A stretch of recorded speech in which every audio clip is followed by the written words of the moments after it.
There's a kind of tired that never shows on your face. The quiet kind. The one that goes dark inside and keeps smiling for everyone else. Joker likes that kind best. My lovely anomalies, this one's for you. Let's begin, shall we? Somewhere a man sits on the edge of his bed, shoes still on, because taking them off feels like admitting the day won. He's not dramatic, he's not weak, he's just full of words he never said, anger he disciplined, love that came back with dirty hands. Maybe that's you. Maybe you learned early that pain should be quiet, that a man swallows the storm and calls it patience. So you swallowed it again and again, until your chest turned into a graveyard for conversations that deserved to happen. And now here you are, still being fair to people who were careless with your spirit. No, enough of that little theater. Your sadness isn't a performance for them. It isn't proof they won. Sometimes sadness is just the soul washing poison out in silence. Sometimes shaking hands aren't failure. They're a body refusing to carry lies anymore. Tonight, sit with the pain. Don't marry it. Let it speak. Don't let it command. Tomorrow isn't going to ask how beautifully you suffered. It's going to ask whether you rose with clean hands anyway. Don't expect applause for surviving the night. Most people are too busy polishing their own masks to notice you holding your pieces together. Stop waiting for witnesses. Some victories are private. You wanted an apology, maybe, a moment where they finally understood. But the person who broke you might sleep fine while you're still explaining cruelty to the ceiling. Don't make their awareness the gate to your healing. Let them misread the silence, pride, bitterness, whatever helps them dodge the mirror. You stayed until staying became self-betrayal. You forgave until it looked like permission. The next version of you can't be built from their approval. It has to be built from prayer, discipline, sleep, honest work, the courage to stop going back to the blade just because it once touched you gently. Pain isn't a home, it's weather. Heavy, real, but it moves. So breathe like someone coming back. Wash your face, fix the bed. Take one step without announcing it. No speech, no revenge, just the small, terrifying miracle of continuing. When the ache asks for your name, don't hand it your whole identity. Tell it, you can sit beside me tonight, but you don't get to drive. You're still here. That's a war, hidden inside, breathing. If nobody came to save you, that's not proof you weren't worth saving. Sometimes the room stays quiet, so you can finally hear the strength that was already in you. The quiet kind. The kind that gets up with a broken chest and still refuses to turn cruel. Healing won't always feel beautiful. Sometimes it's deleting a message you wanted to send. Sometimes it's just, God, help me. And that's enough. Funny, really. They wanted your kindness, but not the responsibility of your pain. They wanted the old you, wounded, but still making everyone comfortable. That version is tired. Let him rest. A hard world mocks softness, because softness exposes how dead they've become inside. But softness without boundaries turns into a cage. Draw the line quietly. No begging, no speeches for people committed to misunderstanding you. Tonight, be honest. You're tired. You may even want to return to what broke you, because pain can start feeling familiar enough to pass as safety. Don't confuse the two. Home is where your silence isn't used against you, where you don't have to bleed to prove loyalty. You waited for life to get gentle before you'd let yourself be strong. But strength gets born exactly where gentleness never showed up. Stand, not because the pain left, but because purpose is calling anyway. Let grief pass through you, not rule you. There's another kind of pain, the quiet kind that never asks for attention. It sits under your ribs like a locked door, while people shake your hand, never hearing the room inside you that's collapsing. That's probably why you got so good at looking normal, smiling with tired eyes, answering fast before the truth could climb into your throat. Nothing happened, you say, while everything is still happening. They praise your strength because it saves them from having to help. They call you mature the moment you stop asking for care. But you're not a machine built to absorb disappointment. You're a soul, a tired one. Tonight, stop chasing people who made you feel hard to love. Let the silence of people who could have reached you and didn't teach you something. They loved your usefulness, not your wounds. This is where you stop negotiating your own dignity, not with anger, with a calm face and a heavy heart. You take your soul back, piece by piece. Something is keeping track of the tears that never fell, the nights you held yourself together with breath alone. Hidden pain isn't wasted. Sometimes it becomes strength. Put your hand on your chest. Feel that? Still fighting for you. Speak to yourself like someone worth protecting. Sometimes freedom is just a quiet deletion, not replying, choosing sleep over panic.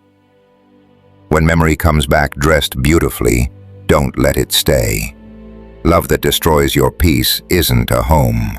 It's a lesson, and lessons come with sharp edges. That person wasn't confused every time they hurt you. Stop giving the wound pretty names. Stop calling neglect complicated, disrespect a bad day. Some things are simple, and that's exactly why they hurt. When someone actually values you, you don't have to beg your heart into evidence. But you kept arguing their case in your own head.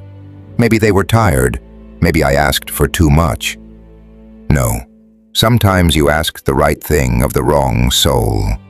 Let the old pattern die quietly. No funeral, no announcement. They already know. Take the wisdom, leave the room. Take the scar, not the chain. Maybe tonight you feel guilty for choosing yourself. Good people usually do, the first time they stop being consumed. They mistake a boundary for cruelty because they were trained to bleed politely.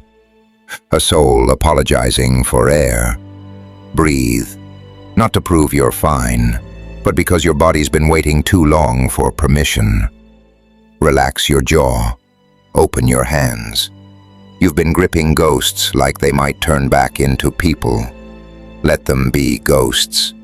The future needs you honest enough to say, I am hurting, and mean it. When loneliness comes selling old poison in a familiar cup, remember, it's a storm, not a command. Keep your dignity close, like a tired king guarding the last candle in a ruined castle. You don't need applause to heal, and you don't need their admission either.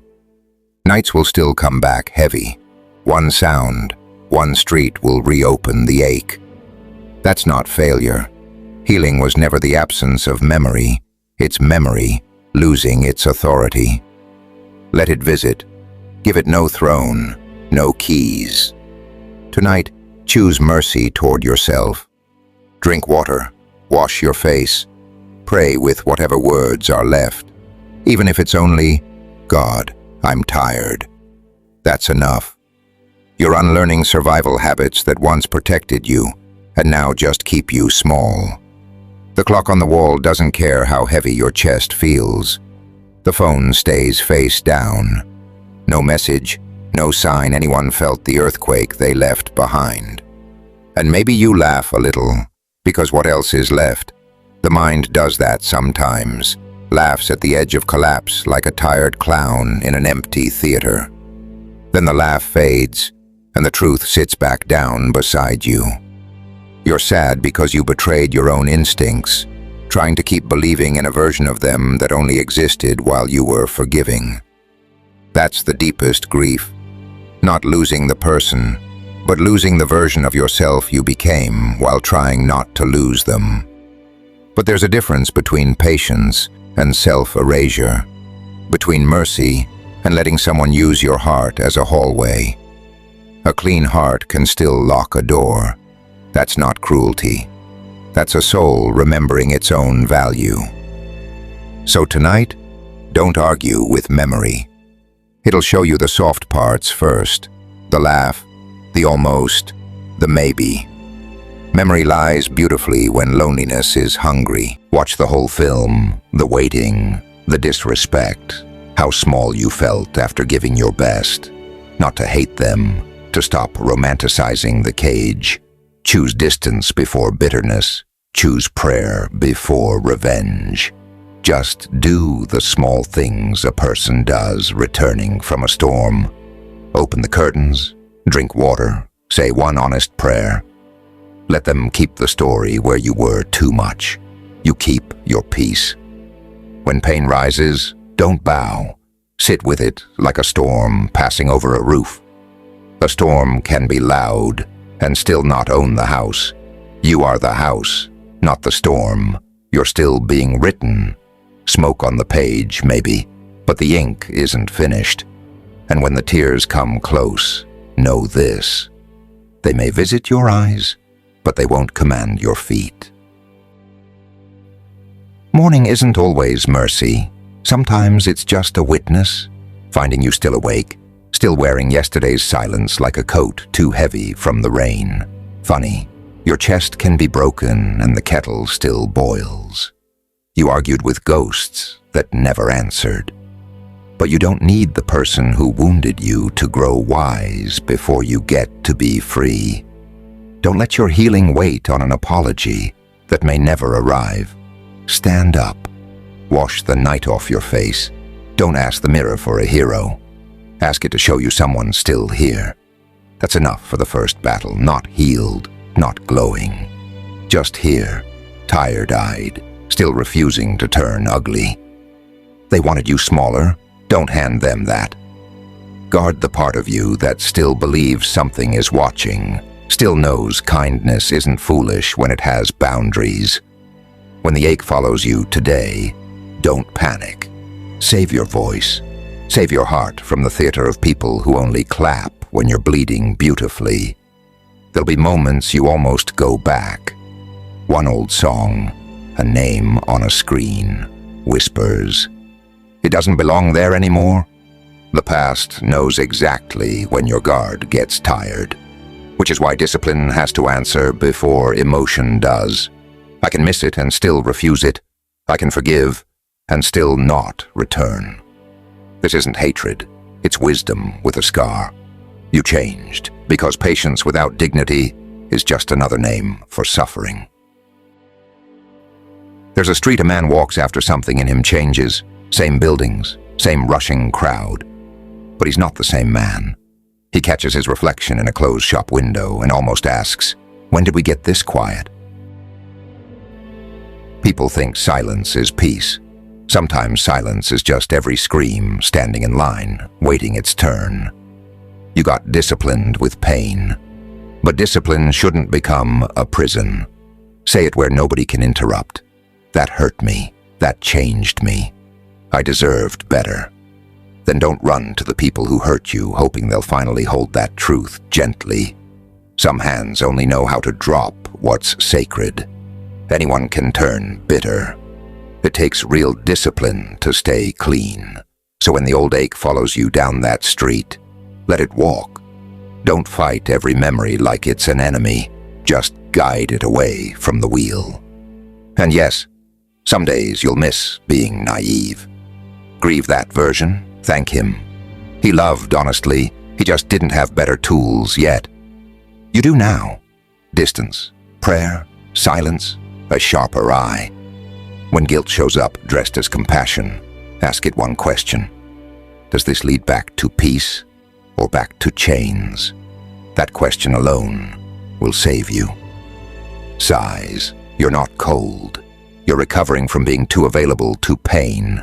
Healing isn't always thunder. Sometimes it's just buying bread with a heavy chest and not calling the person who broke you. One day peace won't feel dramatic anymore. It'll just feel normal. That's the miracle. No applause, Just your soul sitting inside your body without flinching. Until then, keep your steps honest. If the tears come close, let them. They're only water leaving a house that survived a fire. There's a chair in every lonely room that knows more than people do. Maybe tonight it's holding you, back bent, eyes on the floor. You're not breaking because you're weak. You're breaking because you kept being reasonable with people who turned your patience into a habit. It's funny how shame only shows up once you stop making their cruelty comfortable. Don't be fooled by that theater. You don't owe a performance to the hands that mishandled you. You lived it. That's enough. Hold on to the part of you that refuses to repay damage with damage. That part is sacred. You feel empty because you poured yourself into the wrong cup. But emptiness isn't death. It's space. For truth. For something better to eventually sit down. So remove the decorations. Say it with no audience. I was hurt. Say it again. I was hurt. But I'm still here. That's not weakness. That's a door opening. Some people come back once your absence starts costing their ego something, not because they finally understood your worth, just because they lost access to your softness. Don't confuse a knock with repentance.